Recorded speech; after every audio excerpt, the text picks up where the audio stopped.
बिस्मिल्लाहिर्रहमानिर्रहीम। अस्सलाम वालेकुम डियर स्टूडेंट्स। उम्मीद है कि सब खैरियत से होंगे और आपको लेक्चर्स की समझ आ रही होगी।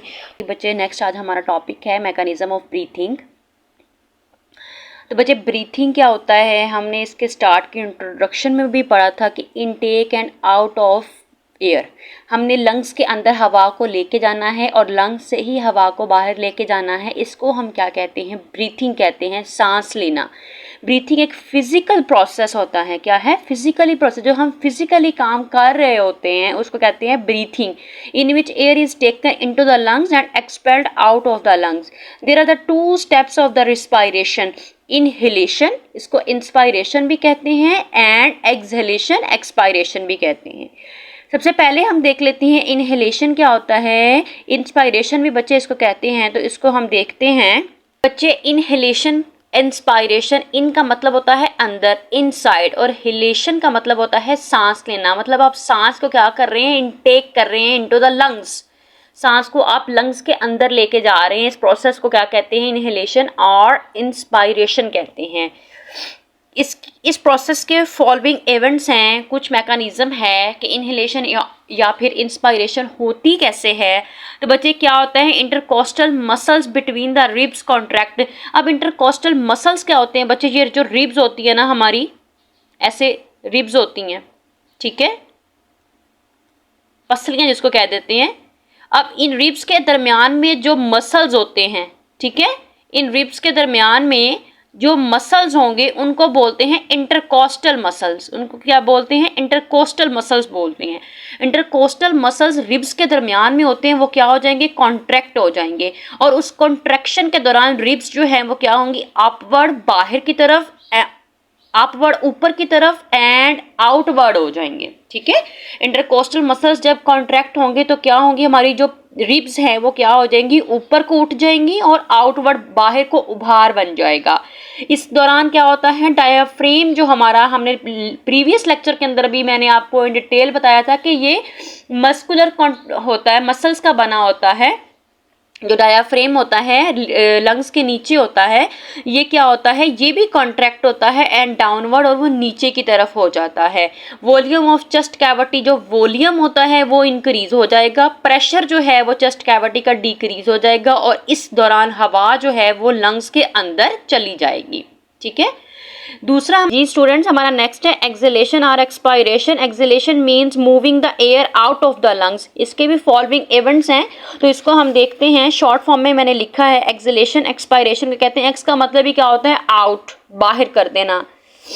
Air out of the lungs, हमने हवा जो है वो बाहर कर देनी है। मैकेनिज्म इसका भी क्या है कि जो मसल्स, इंटरकोस्टल मसल होते हैं ना रिब्स के दरमियान में, वो क्या होते हैं, रिलैक्स हो जाते हैं। रिब्स मूव डाउनवर्ड, और नीचे की तरफ डाउनवर्ड जाता है, एंड इनवर्ड, और अंदर की तरफ चला जाता है।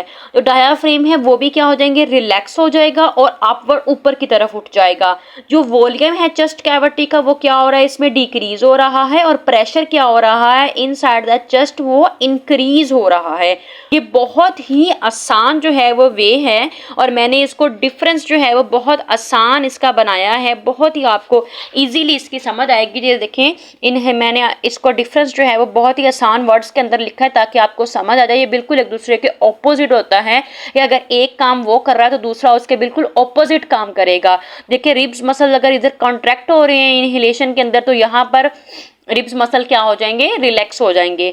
रिब्स अपवर्ड एंड आउटवर्ड हो रहे हैं तो रिब्स डाउनवर्ड एंड इनवर्ड हो रहे हैं। डायाफ्रेम कॉन्ट्रैक्ट हो रहा है और डाउनवर्ड हो रहा है तो डायाफ्रेम रिलैक्स हो रहा है एंड अपवर्ड हो रहा है। वॉल्यूम क्या हो रहा है, इंक्रीज हो रहा है, और इसमें वॉल्यूम क्या हो रहा है, डिक्रीज हो रहा है। इसमें प्रेशर क्या हो रहा है, डिक्रीज हो रहा है, तो इसमें प्रेशर क्या है, इंक्रीज हो रहा है। इसमें हवा जो है वो फेफड़ों के अंदर जा रही है, इसमें हवा जो है वो फेफड़ों से बाहर आ रही है। तो ये हमारा प्रोसेस था एक्सपायरेशन और इंस्पायरेशन का, कि किस तरह सांस जो है वो अंदर जाती है और सांस बाहर आती है, और हमारे मसल्स जो हैं वो क्या काम करते हैं, और हमारे फेफड़े जो हैं वो क्या काम करते हैं। यहाँ पर डायग्राम भी बनाई गई है।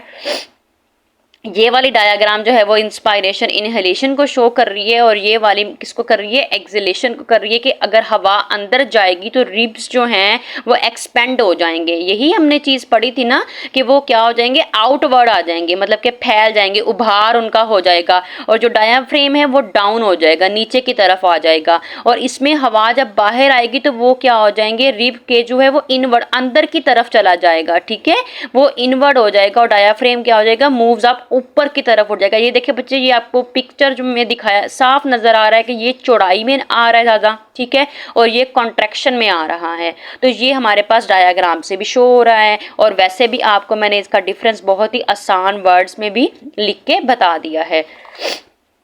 तो जी स्टूडेंट्स, नेक्स्ट हमारा क्या है, रेट ऑफ ब्रीथिंग। हम लोग, ये कॉमन सी बात है बच्चे, एक जनरल इन्फॉर्मेशन हमें बताई गई है कि हम जो है वो 1 मिनट के अंदर नॉर्मल ब्रीथ जो है वो नॉर्मल सांस कितना लेते हैं, 16 से 20 टाइम्स पर मिनट हम सांस लेते हैं, ठीक हो गया, 1 मिनट के अंदर।